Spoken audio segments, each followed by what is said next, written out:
There was nothing about the starry sky that night to suggest that strange and mysterious things would soon be happening. As unsuspecting muggles slept, a huge motorbike with a giant astride it tumbled down from the darkness. The giant, named Hagrid, left a blanket-wrapped bundle on the doorstep of number 4 Privet Drive. Nestled in the bundle was a baby, Harry Potter, the boy who lived.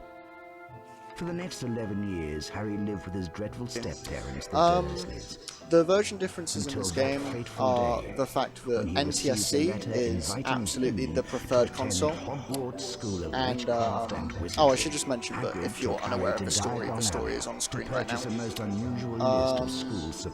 As well as NTSC being favourable, the newer version of a PlayStation 2 the better, because it deals with lag a lot better. So that's something as well. Apart from that, this cutscene's nearly over, and we can get going with this run.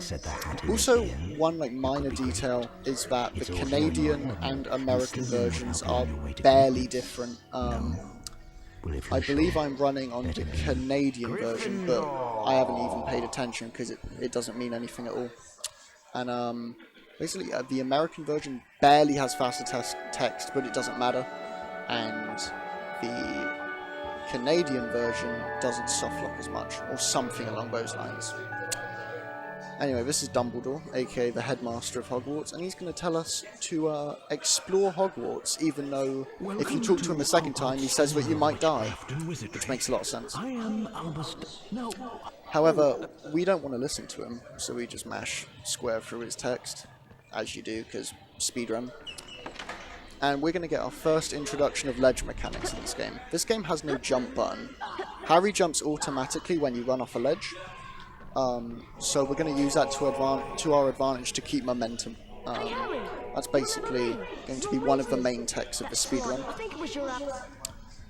So we just meet Ron, aka our best friend, apparently.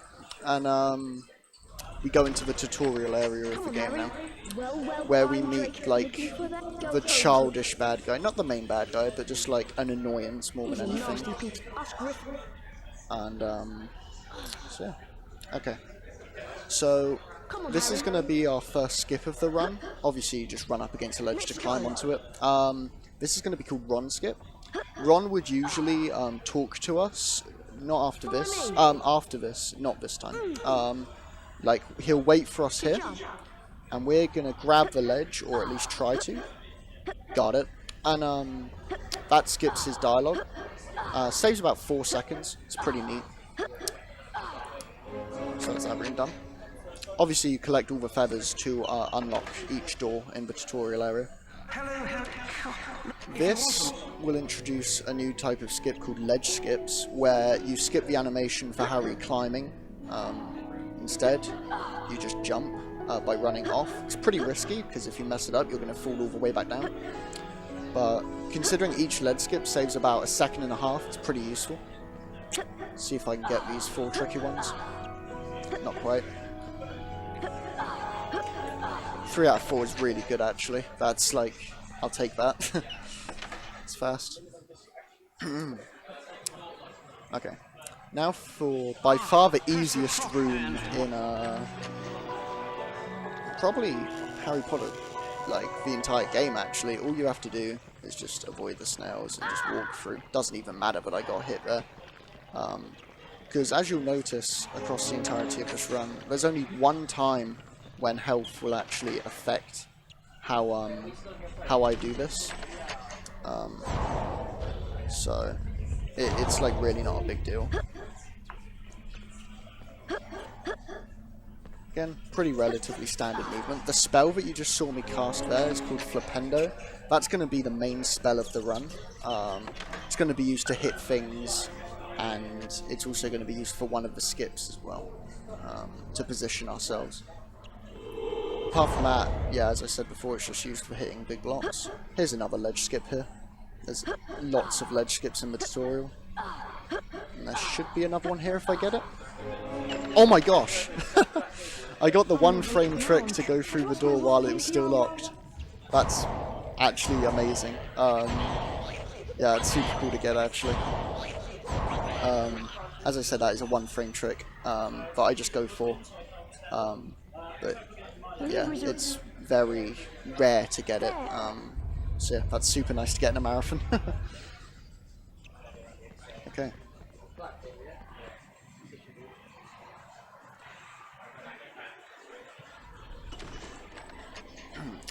And now, the whole point of this tutorial section was to rescue our pet, which we're about to do because we reached the end.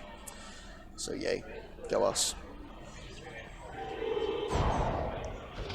There we go. That's the end of the tutorial section.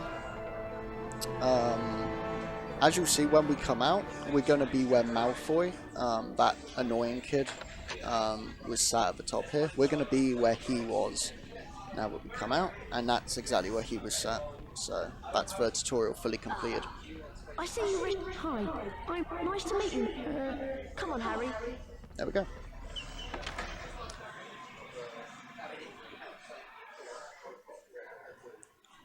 Okay.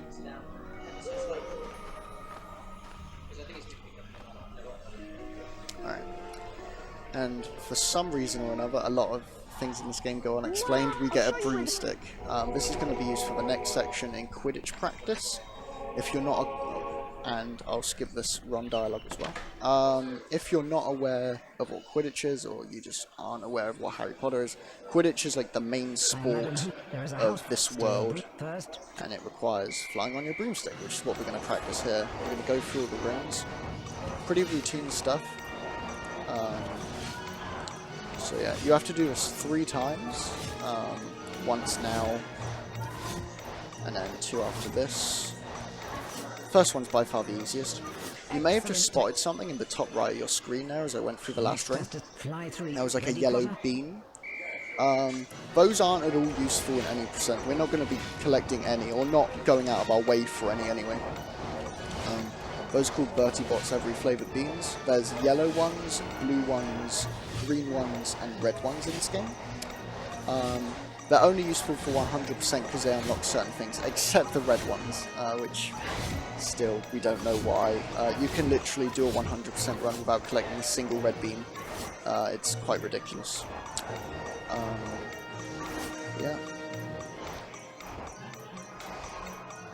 That's it for the second ring challenge. Ready for it. Now for by far the hardest, but this kind of exposes how generous the ring sizes truly are, because the rings are actually bigger than they look. As you might see here, I'm going to take an inside line. There you go. Like, I barely went through any of those. But the game let me win, so it's nice. Another thing to mention is you may have been noticing that I've been getting house points after every, like, Quidditch challenge. Pretty much, it doesn't matter at all. Well done. Like, the house points don't affect anything. The less you have, the faster you go, actually, but some house points are just completely unavoidable. And now you have the best line in Harry Potter history. No, I am not. Truly the best line. Hello, Harry. She's wrong. And this leads us, again, to more beans that we'll be avoiding, but also our first lesson of the run, which is going to be Wingardium Leviosa, which is going to be helpful coming up in the next few minutes, actually, after the class. But before that, we have another dialogue skip that's actually really easy. Shouldn't be hard at all. I should get this. All you have to do is run around the guy's hitbox, like his talk box rather. As you can see him there. Just avoid him.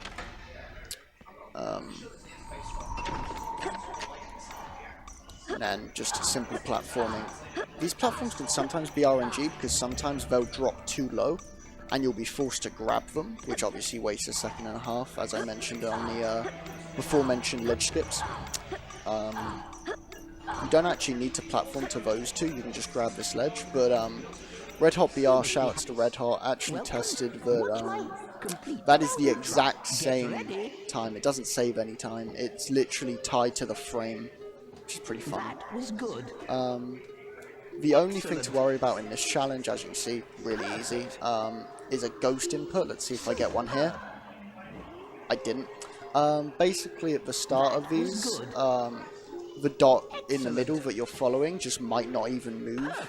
But if you don't hit the right button, it will still count it as a fail. So speedrunners have like memorized these to make sure that that doesn't happen. Because every time you fail it, it waits like 5 seconds because you have to start the whole thing again, which is rough to say the least. Especially after a good early game. But anyway, Wingardium Leviosa simply did what he did. Drop it there. More house points that are completely irrelevant. Through this door. This is the introduction of Hagrid. You don't actually see him yet, and his beautiful, beautiful face, but we'll get there soon enough. It's just a letter for him saying, like, come round my house for tea, as he says, and then, yeah. So we're going to do that, but before we can do that, we have to fight a boss fight, and this is Malfoy, the annoying kid you saw at the start of the tutorial. However, this is probably the run killer of early game, as well as a huge skip that's going to be happening in about 7 minutes-ish. Probably a bit less than that. So yeah. Well, Pop, this is as far. But first, to open the door that he's blocking, because he's annoying, Wingardium Leviosa. we have to use our newly learnt spell to place these blocks on top of this. And then the door will jolt open and kick him in the ass, basically. Like so. Ow. You're not leaving. Alright, and this is Wizard Crackers. First phase of it is very easy. The second phase introduces Crab, which is his like henchman, I guess. And third phase introduces Goyle, which is another henchman. Pretty easy. First phase doesn't require much practice at all. Second phase is probably the most complicated, and the third one being the most hard. And yes, his posing is fantastic. Let's see if I can get this. Got it.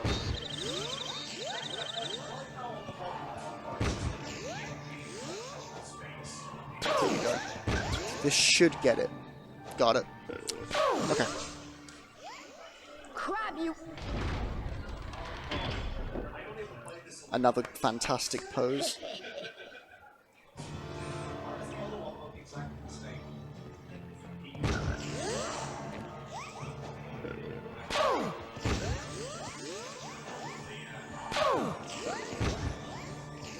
I got it. That was a really good Malfoy. That's optimal right there. Basically, the trick to that fight is throwing the Wizard Cracker as Malfoy starts to throw it, so he can't get out of the way. And here we're treated to a fantastic piece of silent comedy. By silent comedy, I just mean what? Don't know why the game designers decided to put that in, but there you go. And yeah, this run is actually really solid. Super good early game, actually, so far. And this completely exposes how, well, later on it will completely expose, but this kind of demonstrates the game's house point system and how everyone will get points relative to how you did with Gryffindor. And for some reason, you're the only kid collecting house points for Gryffindor. I guess everyone else is just like super naughty or something. But Slytherin will always be barely behind you until right at the end where they'll catch up and overtake you, which you'll see later on in the run. But yeah, it's pretty much always going to be that house point calculation like every run. Because you should always really have 60 unless you messed up the Quidditch, in which case it's 55. Or like 50 or 45 or whatever one you messed up, really. Here's the introduction of Hagrid. Shoutouts to making him proud.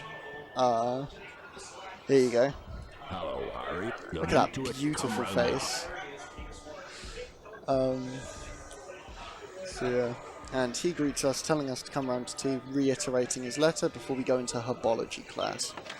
This introduces a tech called Fast Incendio. In a casual playthrough, you will probably hit all these blocks in the middle, then just leap from them. but you can just only hit the third one and just do that movement there. Again, this is actually, there are 5 classes in this game. We're going to skip 3 of them. This is actually the last class we're going to go to. Again, relatively easy. Let's see if we get a ghost input coming up. Perfect. We got it. I reacted. Yeah, that's actually nice to show that off. Ghost input can be really dumb at times. But yeah, I'm actually happy that I showed that off because that's pretty cool. Well done. Now follow.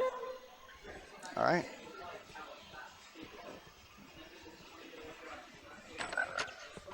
Right, now time for the tech I was talking about. Fast Incendio. Basically, we've got to do inputs in a row. But instead of timing the inputs and waiting for the next circle to come round so that you can hit the next input, you can do 2 at once, which saves obviously like 5 seconds per Incendio, I'm pretty sure. It's a really nice tech and makes use of the game's lag, which usually screws us over, but not this time.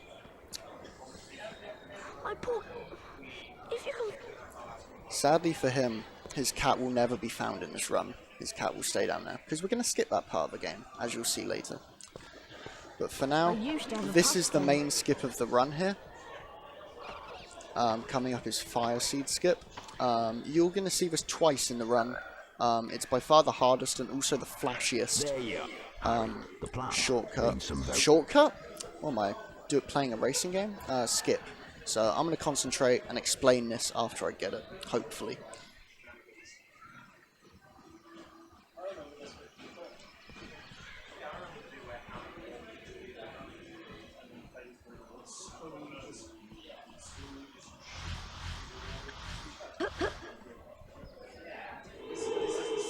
Flipendo.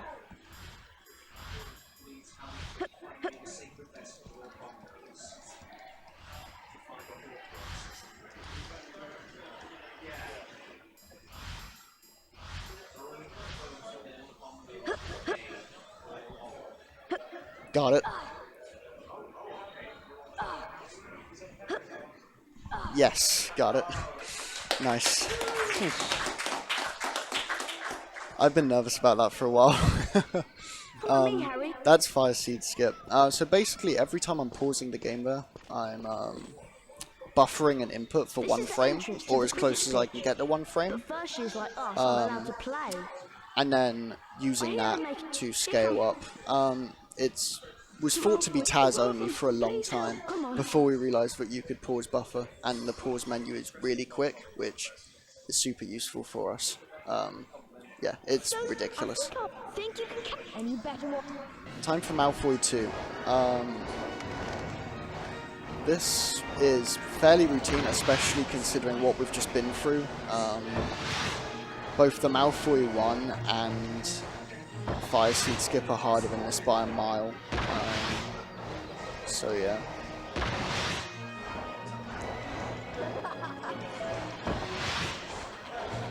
All we're trying to do is just ram him off so we can get back Neville's Remembrall. I believe this happened in the film, actually. It's been a while since I've watched the film or read the books, but yeah.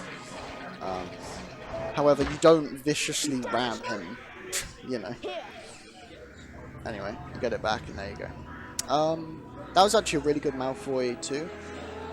When I hit him, he was just about to go into like a mini tunnel. If you hit him before that, that usually indicates that it was a good Malfoy too. So that was really fast. This run's actually been really good so far, surprisingly. So that's good.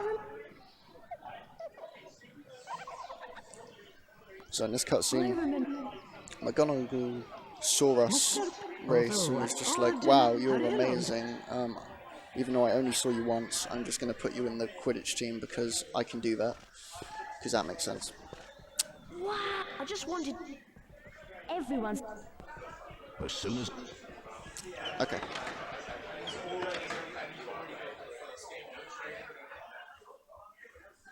So, time for the Hufflepuff match. You're actually going to see this match twice, but I'll explain that after this Match. Basically, I'll just explain Quidditch and the differences from Quidditch practice. Basically, you're going to go through rings at the start, like normal, like I did earlier in the run after the tutorial in Quidditch practice. However, after that, the Seeker is going to be introduced, which is going to heavily up the lag. You'll probably be able to notice it on the stream. Don't worry, that's not the frames being dropped, that is the game lagging. Yeah, this game lags ridiculously high in Quidditch. After the Seeker disappears in the third phase, all we got to do is go through more rings until we're in reaching distance of the snitch. From there on in, we just have to time an X press and we've got it. I don't know why they're booing Hufflepuff. I guess we're just a fan favourite. I don't know. Reasons. This game makes a lot of sense.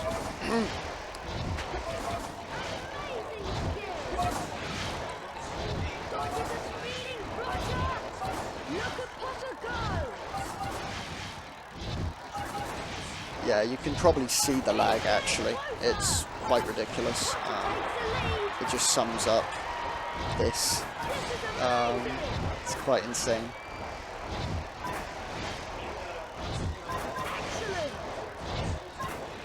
Oof.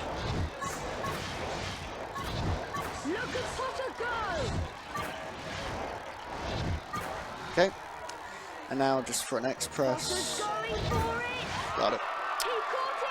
So now I should explain why we're going to do this twice. The reason that we're going to do this twice is because we're going to do a thing that's known as the Quidditch League glitch, where we're going to fight Ravenclaw in the Quidditch League, which is like a side thing that the game designers put in. However, that's going to trigger events in the actual like game, like adventure mode, I guess you'd call it. So yeah, basically what that's going to do is allow us to go to Gringotts earlier than expected. We're going to be able to go into it like half an hour into the run instead of like the map shows. I wonder if 1 hour 10. And it saves about 20 minutes because we're going to be able to skip a load of stuff. For example, we have to fight Hufflepuff one more time, which loses 3 minutes, but we skip Peeves, we skip a troll boss fight. Yeah, we skip 3 classes. So here you'll see, I'm going to save the game and simply back out. Start game, go back into my file, but instead of hitting play game, I'm just going to hit play Quidditch. And fight Hufflepuff again. After one more Hufflepuff fight, I'll have Ravenclaw, and then the glitch state will be activated. the Quidditch. Watch out! Remember. Here comes Potter. Okay. So, as I was saying, it skips Peeves, which is a boss fight, which saves about 4 minutes. It saves facing a troll in a boss fight, which saves about 4 minutes. It saves Transfiguration class, which is about 6 minutes. It saves Potions class, which is about 10 minutes. It saves Verdimillious class, which is about 3 minutes. So, in total, you're probably saving about 20 minutes and losing 3, I would estimate. Actually, no, you're probably saving 25 minutes and losing 3, which just shows how ridiculous this is. How ridiculously OP it is to the run and its entire routing, as I'll be explaining later on. But for now, and only for now, trust me, the run is going to pick up much of the same. The run's going to really pick up in Diagon Alley, but for now, more Quidditch. As you can probably see, the lag is horrific. Makes this pretty hard.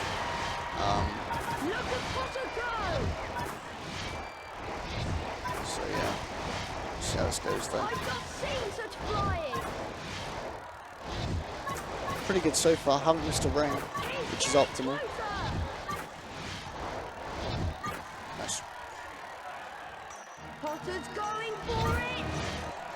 Nice.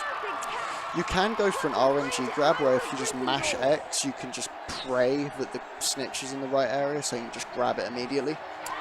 The snitch being like the golden ball thing. But I don't go for it just because Harry's handle stays shut, which means you may not be able to grab it the next time.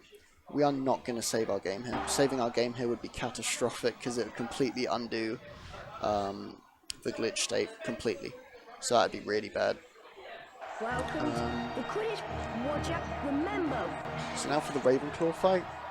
Here comes Potter! Yeah. This is actually a lot harder than Hufflepuff because the snitch has a more complicated route, which hugely affects like the lag, makes it a lot worse. Is that the snitch? Potter's seen the snitch? Yeah, I'll see how this goes. Yeah! The crowd is on its feet! Come on, Harry Potter! Wonderful! Potter's so close! Excellent!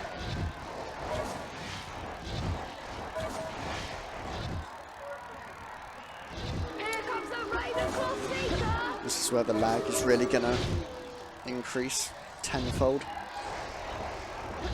As you can already see, it's pretty ridiculous.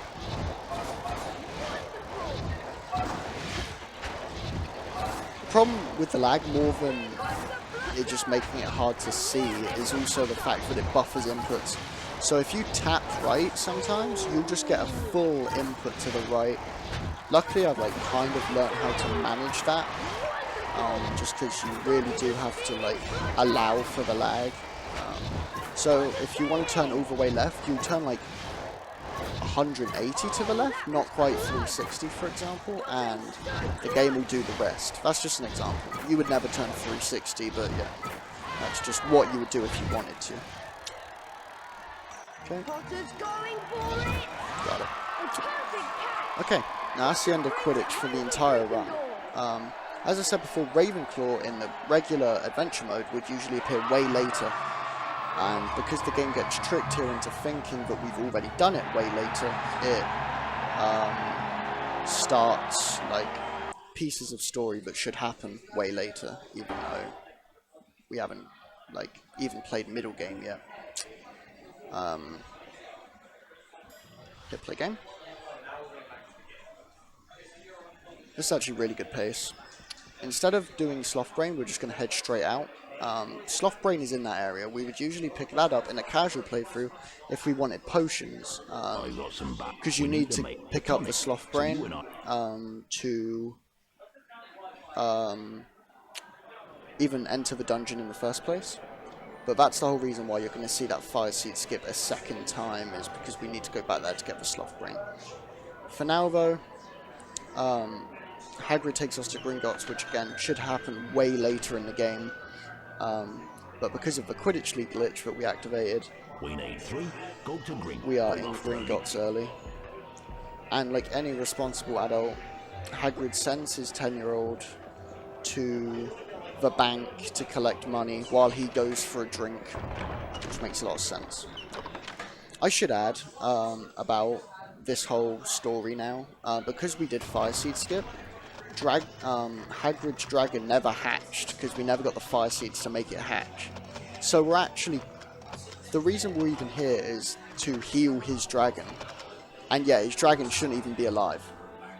Just shows how completely broken the game is at this point. The game has no idea what's going on, as you'll see later. We go to the left here to avoid that guy's talk box, as you saw way ago in early game. And you've probably already noticed that this movement is going to be very hard because of ice physics. For some reason, the game designers thought it'd be a good idea to add ice physics to this hallway. I have no idea what they were thinking, but there you go. And combine that with the lag and you've got yourself a fun time. It's very hard, to be honest. Okay. So, because this world is sick and twisted, this is the only way to get your money. you have to go on like a roller coaster-esque minecart and collect the coins.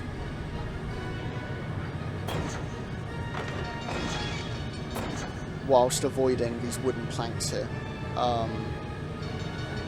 Pretty much every time I collect a coin, as you're going to see up here, the bar fills up, like the meter in the top right. Basically what this means is that once that bar is filled up, we get a coin, as you should probably see here. Yeah, we get a coin. If you get 3 coins, then you're in there, and you complete the challenge. The reason why you've probably noticed also I'm like not caring very much for the gems is because the gems are only useful for 100%. It's one of the main reasons why a lot of people don't run 100%, because to activate the gems in the first place, you have to get the coins before the gems. So like this, I got all the coins and now I get a shot at the gems. If I miss a single gem, I do not get the wizard card prize that is for this. The wizard cards are absolutely required for 100% completion. If you fail this and miss a single gem, then you don't get the wizard card and you lose about 2.5 minutes because you have to retry this. And there's no backup menu, there's no retry option. You just lose 2.5 minutes. It's put a lot of people off, including the world record holder, actually, shoutouts to Wingo, off doing 100%.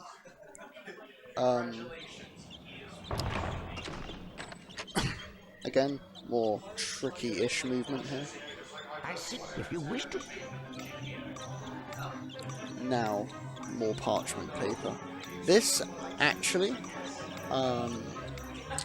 you may be thinking like, oh, this doesn't look too hard. This is whatever.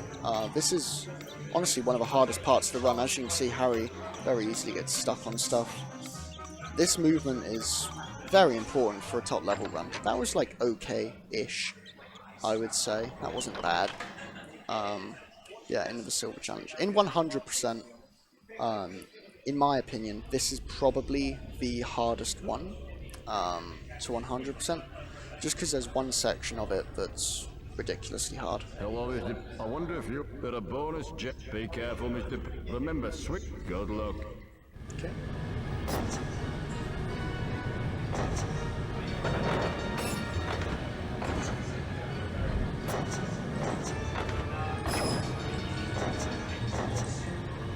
Again, just avoiding the wooden planks.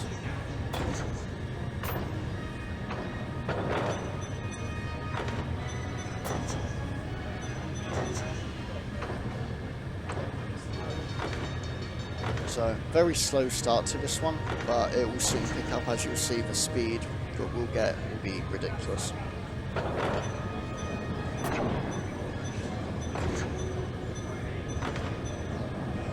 Again, then you may be thinking, oh, why not just collect the gems? It's an auto-scroller, who cares? Good question, but collecting all the gems, it doesn't matter if you collect all but one, but if you collect all of them, you'll get the wizard card, and the wizard card animation takes about 8 seconds, which, in any percent, is obviously not really wanted. We don't really want to lose time to stuff that we can easily avoid.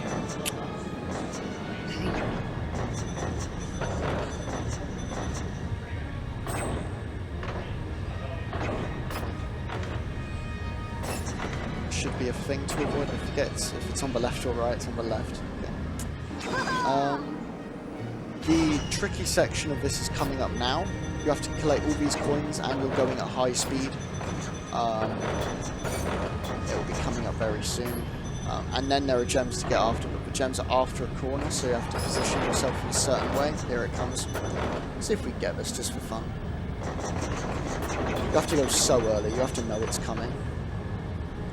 Nah, I missed it. Yeah, it's really hard. And again, that's another reason why people get put off 100%. Just because, yeah, they don't want to deal with losing a run to that, which is absolutely respectable. Congratulations. Please return.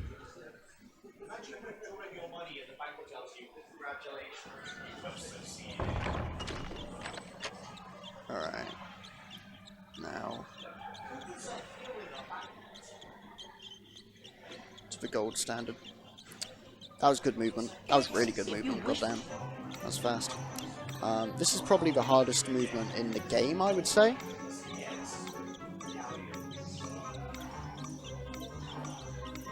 I'm going to be using the walls actually on this one a lot, as you'll see again here. To make sure the ice physics don't completely screw us over. That's probably the best I've ever done that movement. That's really good. This run, honestly, isn't that bad. So, the final challenge of Gringotts, and then we've got Diagon Alley, which is a lot more exciting than this, I can assure you. The other goblin steering is the cross button. Be careful, Mr. Once again, a lot of people say that this is probably the hardest one in 100%. I'm probably in the minority saying that the silver one is. But the only reason I say that is just because of that end bit there that I messed up. It's just stupidly hard.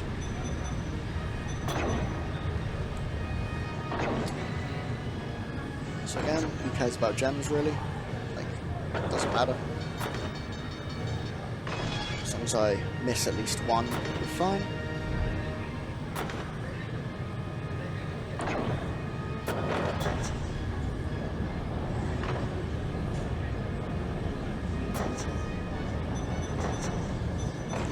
I think the main reason this one's hard is because instead of just having ones where you can just hold X and win, you have to constantly zigzag, which can create some like inaccuracies where you like slightly mess up, like even though it shouldn't matter and it does.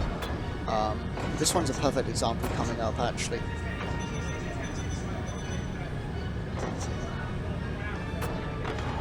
Like, it looks like you can just hold straight there to get them all, but you actually can't, which is silly, but there you go.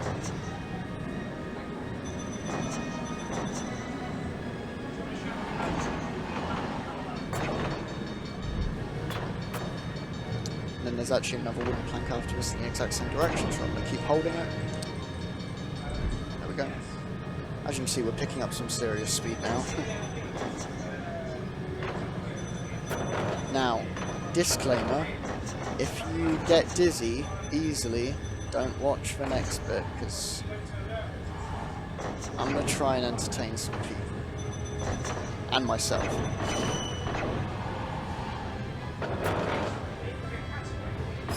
Here we go.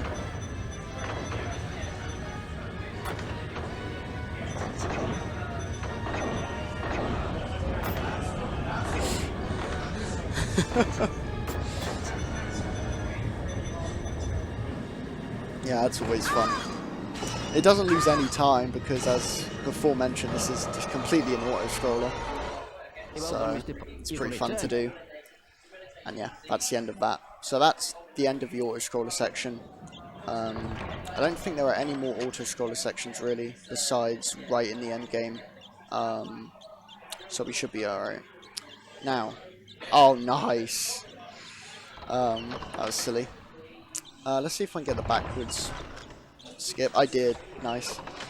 You can skip that guy's hit, like, talk box. It's pretty hard, and if you get it, it saves like 3 seconds. It's pretty nice. And now, time for RNG. This is the first area. The frog that's in this section, basically you just have to get the frog 3 times. The frog can be in any box here, upstairs or downstairs. Just have once you find. Be quick though. So hopefully luck will be on our side here. It's not here. That's a bad start, to be honest.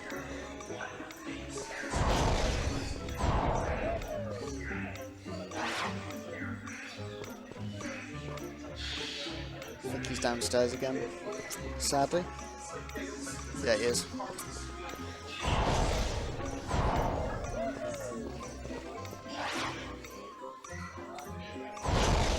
It's not in there. You don't want to hit too many boxes, because if you hit 3 boxes or more, you'll fail the challenge. Is he at the end? can't tell actually. Where is he? Well, this is losing a load of time, sadly. Ah, he's there. That's a shame. That probably lost about 30 seconds there, but no big deal. Run's still fine. But that just shows off how that RNG can kind of screw with your run. Now this is pretty fun. Basically, you just have to stand on the peacock until you get 3 of its feathers. However, the peacock can be pretty janky at times. You can kind of bait it into running the way that you want, but sometimes it's just completely random. So here goes nothing. There he is. Good spawn RNG actually. Got him once.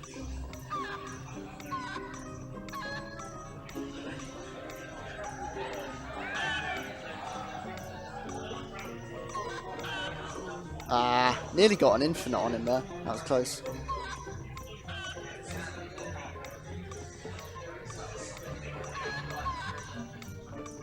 Nice. Okay, that's not bad. That could have been better, but it could have been a lot worse. So, I'll take that. Alright. Yeah, that's not bad. This Diagon Alley is still pretty bad just because of that first frog area really messed with me. I didn't see the box shake, sadly, so I couldn't see which one it was in. But yeah. Excellent. My eagle eye. His treats are use the. Now, the final area of this is not RNG, thank goodness. It's the Owl Emporium, and basically, we're just going to feed this owl until it gives us one of its feathers. But we can't feed all the other birds because, I don't know, they're just in the way and being annoying. But luckily, all you need to do is just not levitate it and you can go under everything, which is cool. Luckily, you only need to feed it 3 times and then you're fine.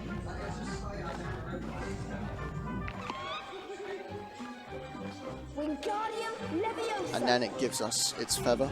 The game gives you plenty of chances just in case you're struggling. We know you shouldn't be struggling at all. So there we go. Wingardium Leviosa. Now the owl is asleep because we fed it. And there we go. Pick it up, please. Alright. Now that is Diagon Alley. That's the first actual area of this game that's gone kind of bad. But, you know, that's fine. I'd rather RNG go bad than, like, a super skill-based thing. Alright. Well done. Now we talk to Hagrid, and he takes us back to his hut, where Norbert will be waiting for us, even though we never hatched it because we did Fire Seed skip. So yeah, I have no idea why he's here, but he is. We've done. I'm glad he'll want to go up. Okay, so now is a cutscene, and now I can explain some stuff that's about to happen. After this, we're going to go into Forbidden Forest. This would usually be the end game of this speedrun if we didn't do Fire Seed Skip or the Quidditch League glitch. However, because we messed up some stuff in the game, this isn't going to be the end game. Because we've still got to actually unlock the area that the end game is in. The endgame is unlocked, but the area with the endgame in it is not. Because of that, we still have to do some stuff.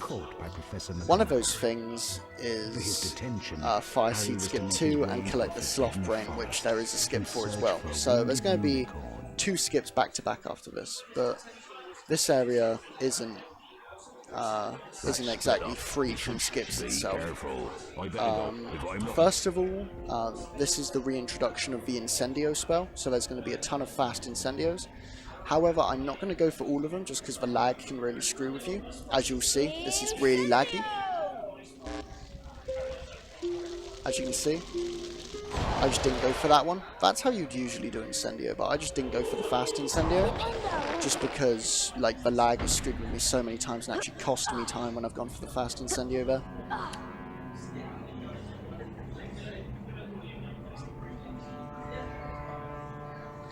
The game intends you to beat these trolls, we're just going to go right through them. And now this. You can actually skip this. It saves about 5 seconds. You can climb that tree to my right there, because it skips this cutscene. However, I don't feel overly comfortable with going for it. Yeah, let's just say that. And considering it only saves 5 seconds, and if you fail it, you lose, well, upwards of 10. I didn't think it was worth going for in this run. You can probably watch a world record if you want to see that run. If you want to see that trick there. There we go. The reason why I was hurting myself on that turtle there was to try and get its attention, because I've had runs where I haven't hit him and I've just locked onto him with the R1 button, and he just hasn't paid attention to me for like 15-20 seconds, which is super unlucky, but it's only happened a few times.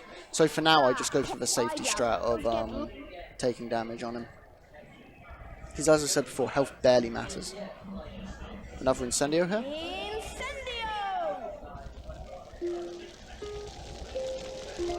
Got the fast Incendio at the end. Didn't do the full fast Incendio just because, again, the lag. And also you can probably see now with so many chocolate frogs about, which heal me, why I'm going for so many damages off these turtles. Because it really doesn't matter, and I may as well be safe. If anyone's wondering why that last shot didn't hit, I think it's because the fire was in the way. Many people have said random things about that, but I believe it's the fire. I'm going to go get the chocolate frog just to be safe, because this is a marathon run. I see there's some. And we are very close to the Forbidden Forest skip. This is super cool, actually. Instead of doing the Incendio, you just walk against the wall, and we're going to warp up. Got it. That's super good. That was actually really fast to get it. And here we have a shady character doing something unspeakable to a unicorn because reasons. And then Harry does this. You've probably figured out by now that that's Voldemort, the main bad guy, I guess, of this story. Harry was rescued in the nick of time by the However, centaur this happens. Firenze and rode on his back to safety. Firenze explained that unicorn blood had the power to keep someone alive who was an inch from death. Harry realized that the hooded figure he'd seen in the clearing was none other than he who must not be named, Lord Voldemort. The game says he can't be named and then instantly names him because clever script writing. No shame, Harry. And if it was, I've got. And now Hagrid is going to give us something that's only going to be used twice in the run, and one of them is right now, the Flute. The Flute will be used in a later boss fight in Endgame. But for now, we're just going to let this owl go to sleep.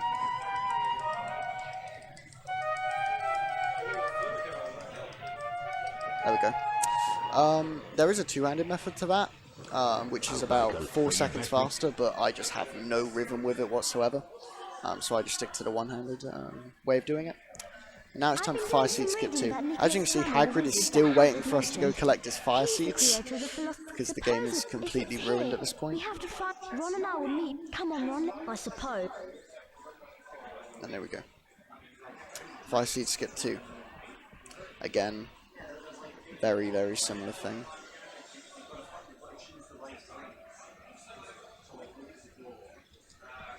See how this goes.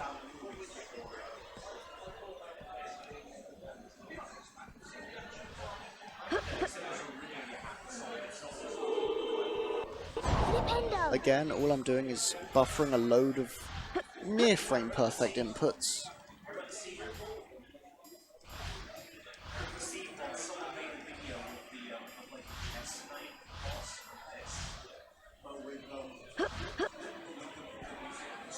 Got it again.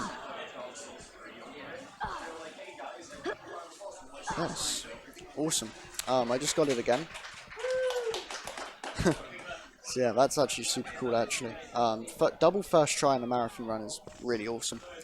Now we're going to go for another skip called Sloth Brain Skip. So, obviously, as I said earlier, this is where we saved earlier to activate Quidditch League glitch. And what we would usually do is go get Sloth Brain and go down in a potions class, and then Verdimillious and continue on in the dungeon. However, instead of pulling this lever, going round, getting Sloth Brain, we're going to do another skip. I'm going to line up with the edge of this tree. Nah, not quite. Close though. See if this works. Yes, got it. So that's Sloth Brain early. You save about 30 seconds of movement there. And you're going to give this to Professor Snape. That skip is relatively precise. A lot of people have said that's actually the hardest skip in the game, just for how precise it is. I disagree, but it's still pretty damn hard for sure. Great. And now, finally, we're going to activate middle game, even though we've already activated late game. The race for the House Cup continues. So here we go. This completely exposes how bad house points are done to you, because Ravenclaw collected exactly 60% of what you got, Slytherin collected 17% of what you got, and you collected 10. That right there completely exposes how house points are calculated in the game. It's all based on you, no matter what. In 100% there, I mean, Slytherin get like 100 and something ridiculous. I think they get like 100. Well, I think it's like 195 or something. It's ridiculous. But in this run, they only get 17 because we only collected like 10 house points in that entire time.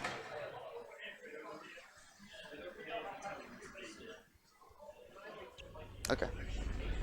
Let's go and give Snape. We'll be in big. Onto the dungeon area of the game now.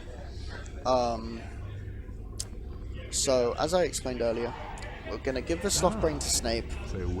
He's going to do a ridiculously slow walk, because he likes to, I guess.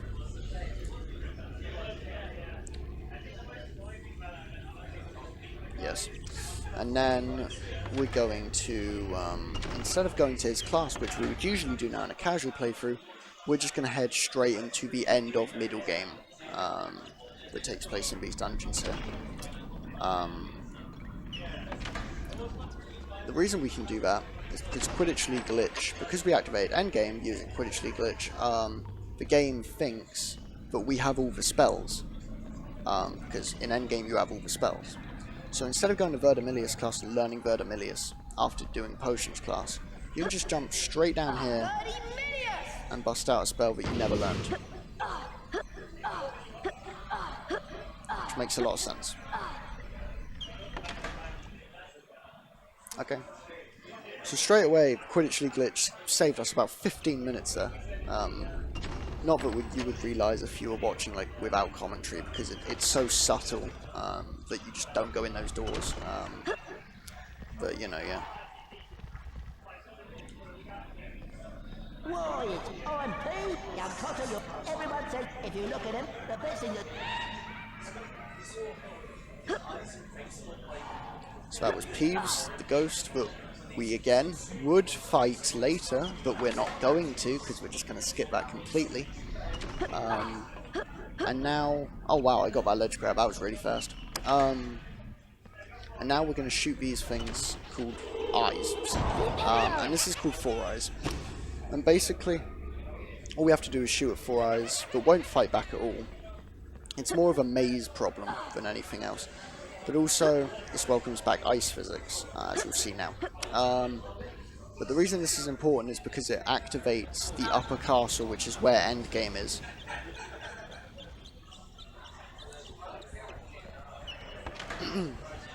That's why this is important. Otherwise, if upper castle was already open where endgame is, we could just completely skip this. We wouldn't even get Sloth Brain, we wouldn't even do Fire Seed Skip 2. We would just go straight to upper castle. However, this needs to be done.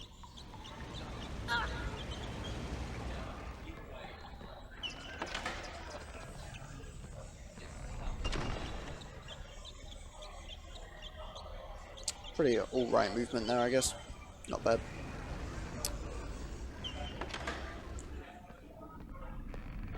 So, as you've maybe been noticing, it's harsh to say probably, it's quite like a small detail. After you shoot every eye, there's like a mini cutscene, which takes place. Let's see if I can get this whole skip real quick. Got it. There's like a mini cutscene that takes place. This mini cutscene on only one of the eyes can be skipped. As you'll see here. We're going to use a door to cancel the eye dying animation. Hopefully I'll get it. It's pretty precise, but not overly. Got it. As you can see, the screen is still fuzzy, because I'm still in the eye animation, like, thing, where the screen is fuzzy, but I'm able to move. Saves about 6 seconds. And now, you can skip this night by jumping to that ledge there. But if you fall down, you're going to lose like 20 seconds, and you're going to take a hell of a lot of damage, which doesn't actually matter, as you'll see here. What we want to do in this hole, because we've beaten 4 eyes, but we're in like the end of the maze, we just want to game over and walk back there as quick as possible. So all we're going to do is just death abuse in this hole.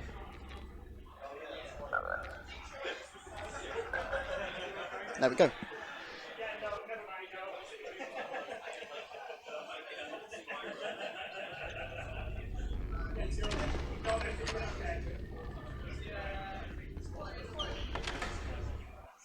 Okay, it's not a bad run actually. Pretty good pace.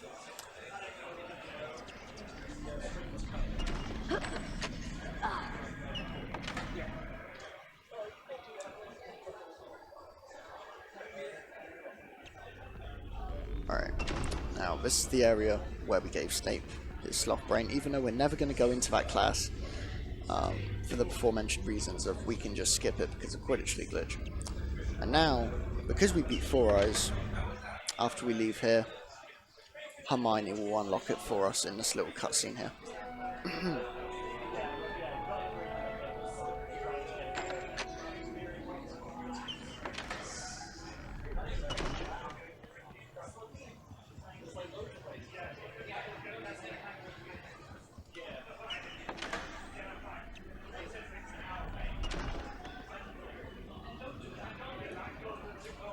To our castle.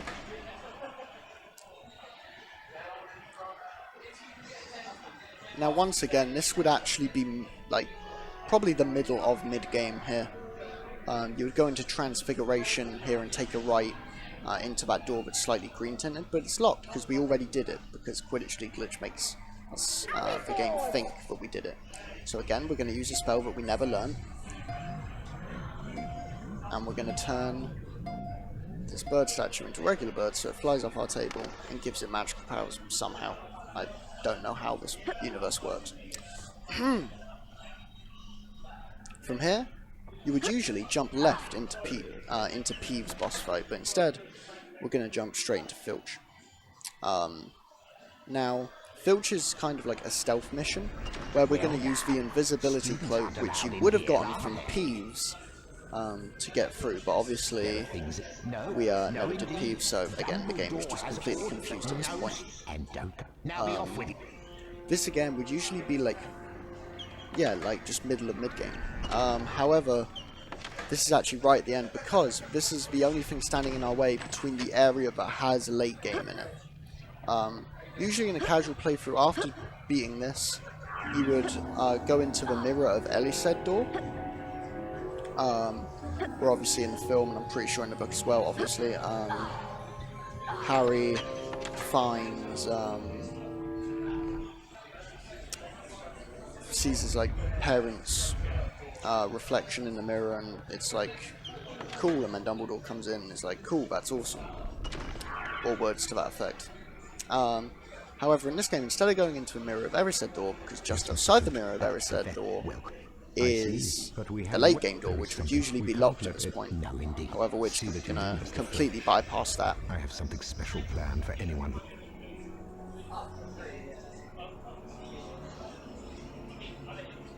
Like completely. We're just not going to pay attention to it at all. Okay.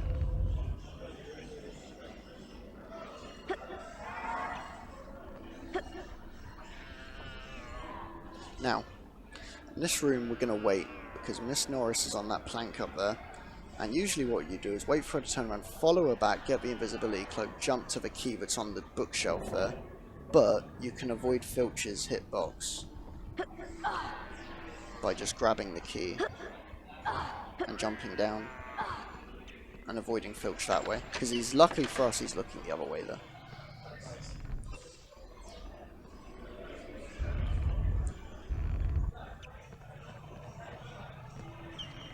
You can do a similar thing in this room where you would usually just 2-cycle this, wait for the invisibility cloak to respawn after dropping down and grabbing the key.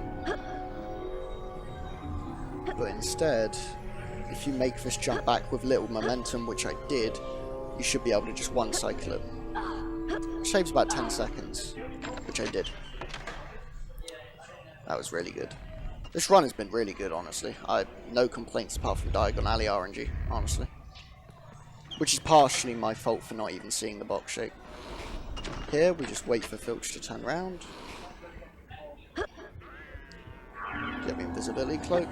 It has been known to just grab that ledge straight away off of a jump, but I think only one person's done it. Or maybe 2, I'm not sure. I certainly haven't. I've never seen it, but yeah. And now, straight ahead of us is the Mirror of Erised door. But why do that when you can just go straight in the lane? So yeah, here we are. One final house points tally up, and as I said before, the house points is solely based on you, and I also said that Slytherin will always be ahead at this point in the run, and this run will be no different. Hufflepuff. Slytherin.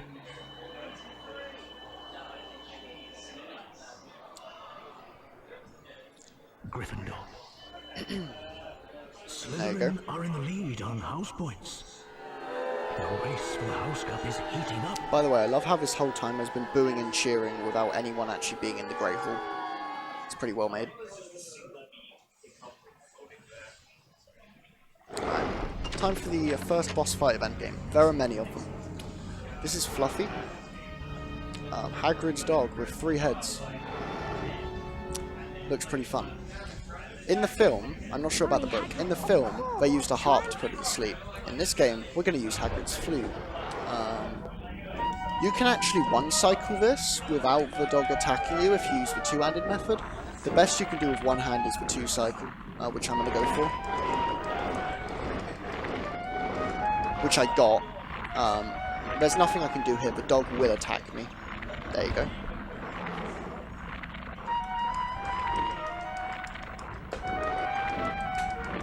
There you go.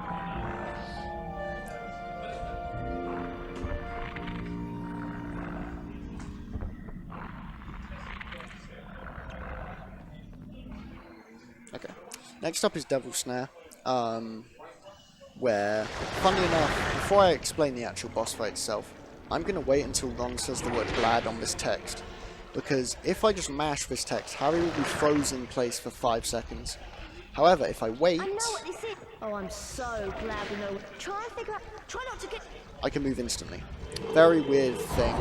We don't know why it happens, but all we know is it does. So yeah.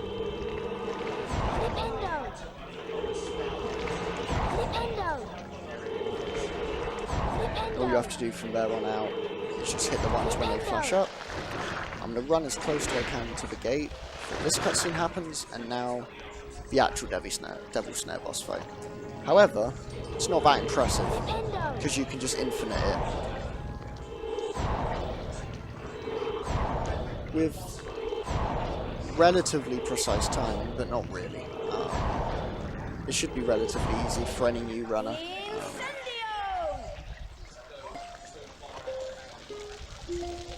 Got a fast incendio at the end, which is nice. Yeah, not bad.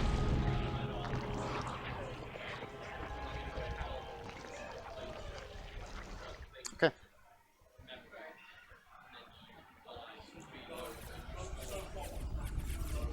Time to put your good luck, Harry. Alright. Now time for Key. Key is the last time you see a broomstick or Quidditch in this run.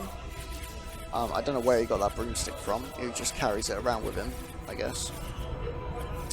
But basically, if you're low on health, this can be really, really scary. Because sometimes, well, most of the times, the red keys just won't keep up with you at all, and you'll just completely burn them off. However, sometimes they'll just completely take a shortcut and just hit you anyway. As you might actually see, it happened a couple of times in my practice runs.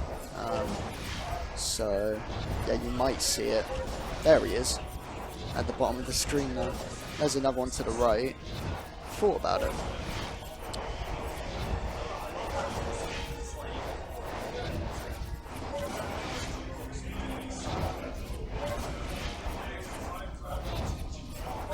There you go. Yeah, so that's an example of completely unavoidable, really.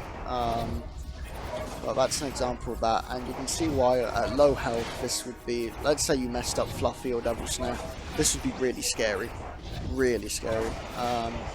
However, because I'm high on health, I'm fairly confident I can do this. Funny enough though, the key that we're trying to catch does actually move faster than the snitch. So when we're about to catch it, you're going to notice that it's going to be actually kind of hard and precise to catch. Nice, that was good.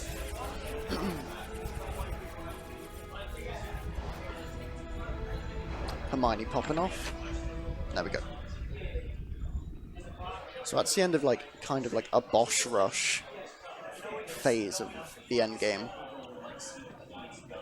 And now time to play the worst game of chess ever. So there's going to be one very strange thing about these games of chess that you're about to see. One, there's about 3 games that last about 2.5 minutes, and the other is that your own coloured pieces can kill your own coloured pieces, and both pieces die when one kills the other, It's up to you now. which is just ridiculous. You'll have to make... You may be wondering why I'm looking over my shoulder. I'm looking at my notes because there is a precise amount of moves to do here that I have to stay by, otherwise I will fail and lose like a minute, so I don't want to do that. Most runners have them memorized, I do not. So yeah. And after this I'm going to hit down left, and that will actually put me in like a channel in between everyone, so everyone will just die.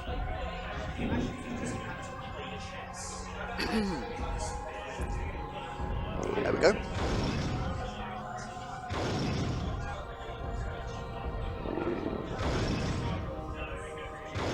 That's the first chess game done.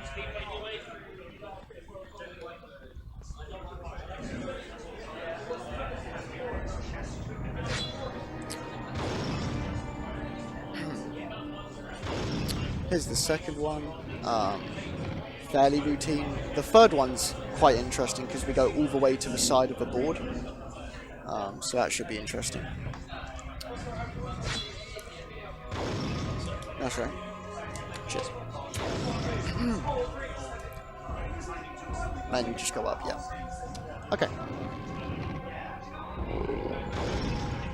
There we go. It's just 2 done. Now just the third one. Third and last one. So we're actually going to do up left 3 times in a row here. I have no idea who found the strat, but it works really well, and it's the quickest way to do it by a mile. It takes 5 moves, but there's no faster way of doing it. There are too many pieces on the board. So yeah, we're going to go all the way up to the up left.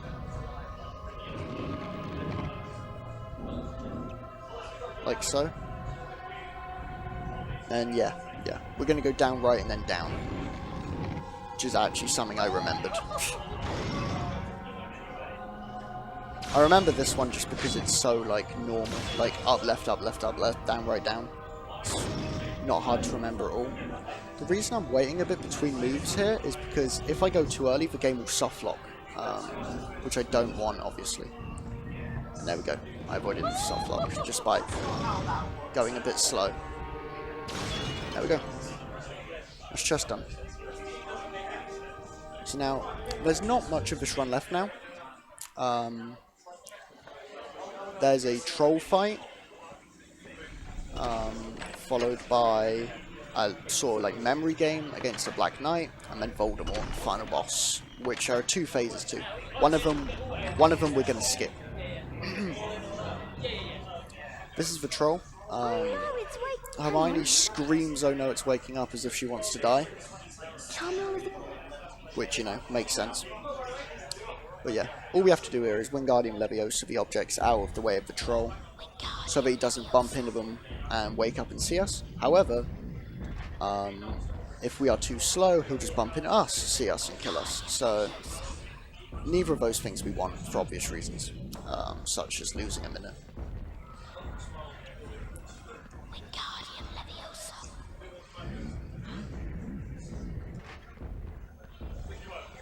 Worth mentioning also, don't drop the items in midair. If you do that, it'll make a noise, wake up, and kill us. So, either way, you just kind of want to go slow to go faster. After all, this is an auto-scroller. You can't really do much to make it go faster. Except, if you want to be a really cool kid, you can go for this chair, lift it up, and drop it as the troll falls down the hole here to cancel this cutscene that's about to come up. However, in a marathon run, I do not want to go for that at all. Especially a marathon run this good. So there we go. You can skip that cutscene there by dropping the chair after he's dead. And that will cancel out the cutscene. Because the game is like, oh, you dropped something. The troll must kill you now. The troll's already dead. So it just doesn't know what to do. It cancels out. Alright. Finally, Black Knight. I have to concentrate just to make sure.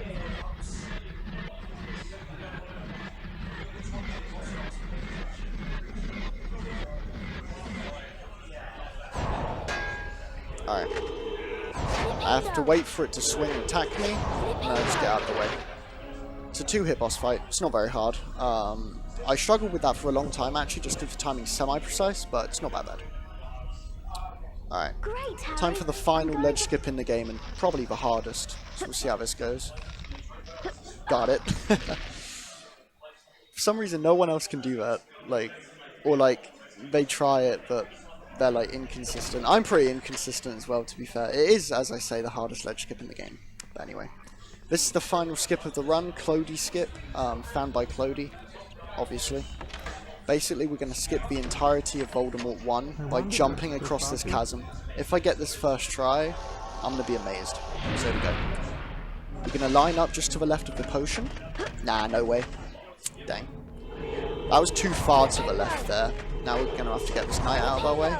Go for it. Nope.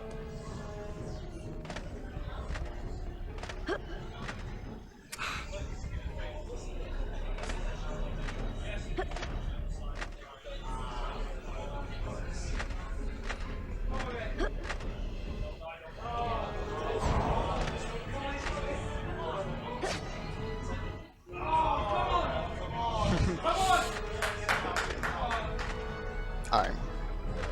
Need to take a breath, apparently.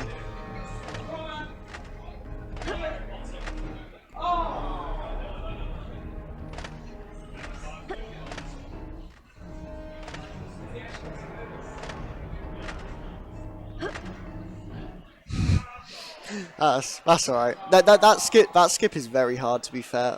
It's ridiculously precise. That's a shame, because in my practice run I got that first try. But, oh well, what can you do? It's pretty rough. But, oh well, it's fine. This run's still good, and we'll easily sub-estimate, so that's fine. We'll go for it again. I want to get it. I do want to get it.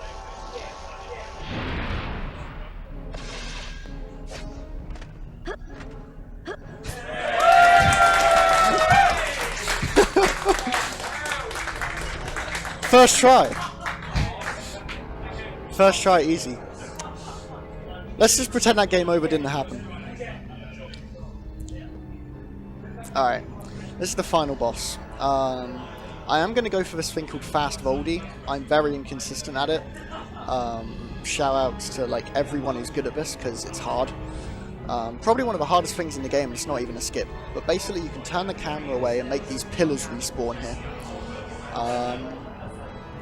And make it land back on him. Because as you can see, our goal here is to make the pillars here. Let's just see if I can get it. Okay, I got 2 hits there. That's like actually better than I think I've ever done. It's like really good actually. That's nice.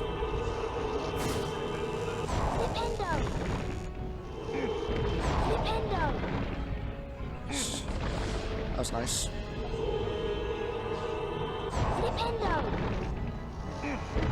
Not bad. This is probably going to be my best Voldemort ever now.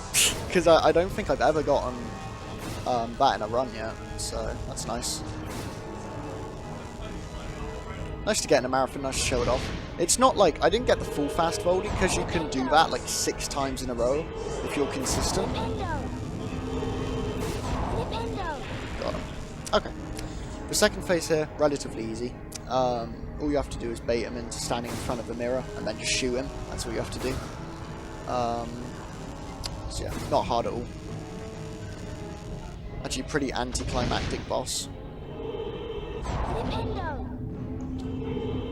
But this isn't the final phase. The final phase is more than climactic enough. Shoutouts to Hypno's one club. Oh, hang on. Have I done something here? I think I may have baited the game into soft locking there. I think the game might soft lock in the end credits. Actually, no. Okay, basically I had this thing happen before on one of my runs where I hit Voldemort like frame perfectly after his invincibility frames ran out, and he had a green flashing glow to him, and after I beat the game soft locked. That'd be pretty hilarious to get in a marathon run. But no, the green glow is gone. But yeah. This might be a sub 118. Time is coming up soon, by the way. I'll just say time when it is time. But yeah. Time to mash to win. So there we go.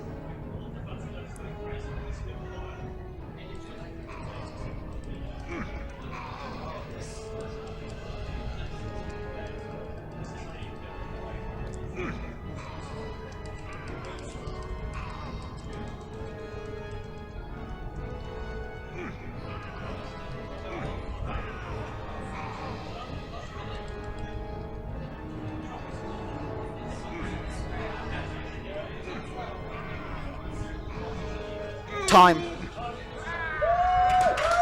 Whew. Awesome.